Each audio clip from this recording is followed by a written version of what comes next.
மகா சிவராத்திரி அன்று சிவபெருமானை வழிபடுவதற்காக 30 முக்கோடி தேவர்கள் சிவாலயங்களுக்கு வருவதாக புராணங்கள் கூறுகின்றன.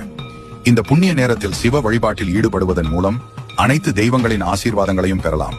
கால ராத்திரி எனப்படும் சக்தி மிகுந்த இரவுகளில் தியானம் செய்வது மிகுந்த பலன்களை தரும் என்று நம்பப்படுகிறது. மகா சிவராத்திரி அன்று பூமியில் ஒரு சிறப்பு ஈர்ப்பு சக்தி மேலோங்குகிறது.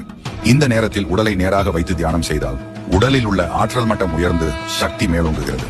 இது நரம்பியல் அமைப்பை சீராக்கி உடலில் ஒழுங்குமுறையை ஏற்படுத்துகிறது, மேலும் ஆன்மீக சக்தியை அதிகரிக்கிறது. பூமி, சூரியன், நிலா ஆகிய மூன்றும் நேர்கோட்டில் ஒன்றாக இருக்கும் சிவராத்திரி என்று நள்ளிரவு 12:15 முதல் 45 வரை உச்சகட்ட சக்தி இருக்கும் என கூறப்படுகிறது. 144 ஆண்டுகளுக்கு ஒரு முறை நடக்கும் மகா கும்பமேளாவின் போது வரும் மகா சிவராத்திரி மிகவும் சக்தி மிகுந்த அற்புதமான இரவாக கருதப்படுகிறது. இந்த நேரத்தில் பூமியின் காந்த சக்தி மற்றும் பிரபஞ்ச ஆற்றல் உச்சத்தை அடைகின்றன. விழிப்புணர்வை மேம்படுத்தி உள்ளார்ந்த ஆற்றலை வளர்க்கும் ஒரு புண்ணியமான நிகழ்வாகும்.